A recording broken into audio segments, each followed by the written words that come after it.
A to Z technical institute Lucknow से आपको बताने जा रहे हैं कि किस तरीके से हमारी 2003 आईसी जो है ULN 2003 आईसी किस तरीके से वो रिलों को ऑपरेट करती है। तो ये हमारी एक फ्लिप फ्लॉप आईसी कहलाती है।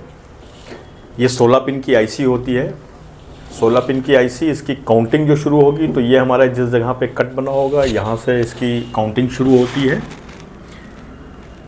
ये एक मार्क लगा होता है इस जगह पे, यानी होल। उस होल से हमारी 1 नंबर पिन से लेके वो 8 नंबर पिन तक, और 8 नंबर के बाद में फिर 9 से और 16 पिन तक ये आईसी होती है।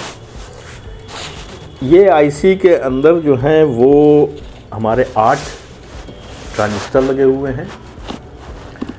8 ट्रांजिस्टर वो हमारे 1 बाई 1 काम करते हैं। जैसे कि बेस कलेक्टर एमीटर हम लोगों ने ट्रांजिस्टर में देखा है कि बेस कलेक्टर एमीटर होता है, उसी तरीके से इसके अंदर भी बेस कलेक्टर एमीटर होता है। तो बेस पे जब वोल्टेज आएगी तो कलेक्टर पे जो वोल्टेज होती है वो हमारे एमीटर पे पास हो जाती है। लेकिन इस आईसी को अंदर से इंटरनली ऐसा डिज़ाइन कर दिया गया है कि इसके अंदर हमको बेस कलेक्टर एमीटर नहीं ढूंढना है और इसकी सिर्फ 2 पिनों पे हमको सप्लाई लगानी है। बाकी पिनें जो हैं हमारे वो अंदर के ट्रांजिस्टर एक्टिवेट हो जाते हैं। ट्रांजिस्टर को प्रॉपरली वर्क करने के लिए जो बेस पे वोल्टेज चाहिए होती है वो बेस की वोल्टेज 1 नंबर पिन से और 7 नंबर पिन के बीच में दी गई है। यानी अगर हम 1 नंबर बेस पे वोल्टेज डालेंगे तो वो हमारे 16 नंबर पिन पे आउट करेगी। अगर हम 2 पे डालेंगे तो वो 15 पे, 3 पे डालेंगे तो 14। इस सूरत से 1 से लेकर 7 तक पिनों पे हम जिस जिस पिन पे वोल्टेज को डालेंगे उसके ठीक सामने की जितनी पिनें हैं वो 1 बाई 1 एक्टिवेट होती जाएंगी। जैसे जैसे हमारी वोल्टेज 7 पिन पे आ जाएगी तो हमारी इधर की 7 पिनें यानी 10 नंबर से लेकर और 16 नंबर के बीच में जितनी भी पिनें हैं वो एक्टिव हो जाएंगी। एक्टिव से मतलब ये है कि वो हमको माइनस वोल्टेज प्रोवाइड करवाएंगी। अब जो ये हमको रिले ऑपरेट करनी है तो ये रिलों को एक कॉमन बना दिया जाता है। ये जैसे कि आप देख रहे हो रिले नंबर 1, ये 2, ये 3 और ये 4, ये चारों को के एक एक पॉइंट, हमको पता है कि रिले जो है हमारी 12 वोल्ट से ऑपरेट करती है। तो इसके चारों पॉइंट जो हैं यानी कि चारों रिलों के एक एक पॉइंट, इनको आपस में लूप करके हम पॉजिटिव 12 वोल्ट सप्लाई दे देते हैं। ये 12 वोल्ट डीसी सप्लाई दे देंगे। अब इस रिले को ऑपरेट करने के लिए पॉजिटिव तो हमको मिल गई, लेकिन माइनस वोल्टेज हमको नहीं मिल रही है। माइनस वोल्टेज जैसे ही मिलेगी हमारी रिले ऑपरेट कर जाएगी। तो हर माइनस वोल्टेज किस किस रिले को देनी है उसके हिसाब से हम इसको यहाँ पे ज्वाइंट कर देते हैं। जैसे 16 नंबर की पिन को हमने रिले 1 पे जोड़ दिया,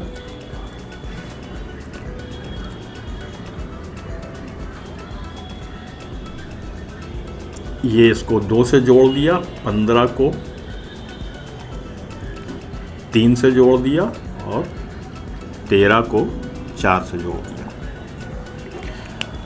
अब ये आईसी जो है हमारी जब एक्टिव होगी तो ये हमारी 1 बाई 1 रिले चलेंगी या चारों रिले हम एक साथ में चला सकते हैं।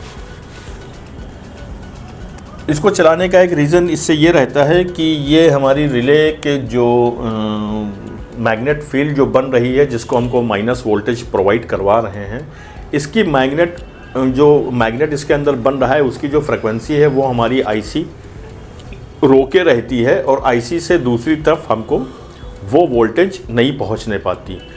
अगर हम इसको डायरेक्टली अगर यहाँ से हम 12 वोल्ट रिलों को दे देंगे तो रिले तो हमारी ऑपरेट कर जाएगी, लेकिन उसके पीछे जो जर्किंग आती है वो जर्किंग हमारा मेन जो आईसी जो इस आईसी 2003 को जो प्रोवाइड करवा रही है उस पर झटका लग सकता है। इस वजह से इस आईसी को एज अ सेफ्टी प्रिकॉशन भी लगाया जाता है। इसकी जगह पे ट्रांजिस्टर भी लगाए जाते हैं, लेकिन ट्रांजिस्टर कभी कभी ऐसा होता है कि कुछ कम एम्पियर के रहते हैं, कुछ ज़्यादा एम्पियर के रहते हैं। तो कुछ कम एम्पियर के रहेंगे, वो हो सकता है कुछ देर में वो हीट कर जाएं और वो जल जाएं। तो इसको डालने का डालने से होता ये है कि जो हमारे एम्पियर ले रही है उस एम्पियर को भी ये जो है रोके रहती है, यानी इसको हीट नहीं होने देती है ये आईसी। इसके अंदर जो ट्रांजिस्टर पड़े हैं वो बहुत ही हाई एम्पियर के रहते हैं। अब इस आईसी पे अगर हम पिन नंबर 1 पे 5 वोल्ट लगाते हैं, 5 वोल्ट जो इसमें डायरेक्ट डाली जाती है वो एक रेजिस्टेंस के थ्रू, ये रेजिस्टेंस जो हमारी रहेगी, ये रेजिस्टेंस रहती है हमारी 100 ओम्स की हम रेजिस्टेंस लगा देते हैं। 100 ओम्स के रेजिस्टेंस लगाने के से होता यह है कि जो हमारी 5 वोल्ट यहाँ पे आ रही है, ये 5 वोल्ट हमारी लोड हमारा 100 ओम्स का रेजिस्टेंस ले लेता है और ये आईसी को थोड़ा से सेफ रखता है। इस सेफ पे डायरेक्टली 5 वोल्ट नहीं पहुँचती। अगर डायरेक्टली 5 वोल्ट पहुँच भी जाती है तो आईसी पे कोई फ़र्क नहीं आता है, लेकिन कभी कभी बाई चांस ऐसा होता है कि वो 5 वोल्ट थोड़ी से बढ़ गई तो आईसी पे हीटिंग आने लगेगी। इस वजह से अगर उसके बीच में हम 100 ओम्स या 150 ओम्स की रेजिस्टेंस लगा देंगे तो आईसी हमारी सेफ रहती है। और इसकी जर्किंग जो है वो हमारे बैक साइड जो इसको एमसीयू जो इसको ऑपरेट करा रहा है इस आईसी को, उसके ऊपर लोड कम आ जाता है। तो अगर हमने 1 नंबर पिन के ऊपर एमसीयू से जो supply I, MCU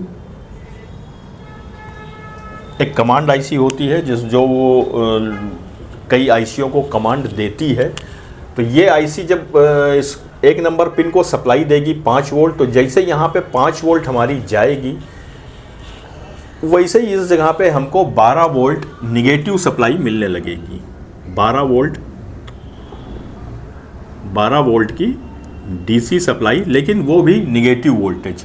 positive voltage already हमारे पास यहाँ से रिलो में जा रही है। निगेटिव सप्लाई हमको जैसे ही ये मिलेगी ये वाली रिले ऑपरेट कर जाएगी, यानी कि ये हमारी क्लोज हो जाएगी।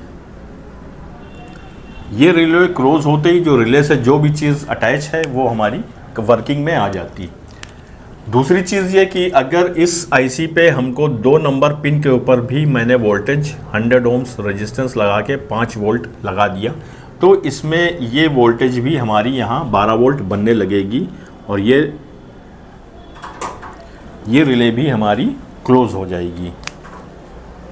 अगर हम चाहें तो ये 7 पिनों के ऊपर हम 7 रिले लगा सकते हैं, 7 रिलों को एक साथ में ऑपरेट करा सकते हैं, या जिसको हम चाहें उसको 1 बाई 1 ऑपरेट करा सकते हैं।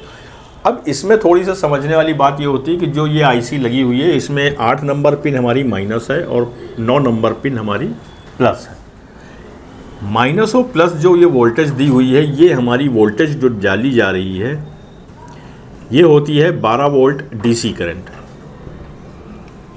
12 वोल्ट डीसी करंट जब इस पे लगेगा तो जो हमारे आउट कर रही है ये हमको 12 वोल्ट सप्लाई आउट करेगी, यानी बेस के ऊपर जो हमारी वोल्टेज आएगी वो आएगी 5 वोल्ट।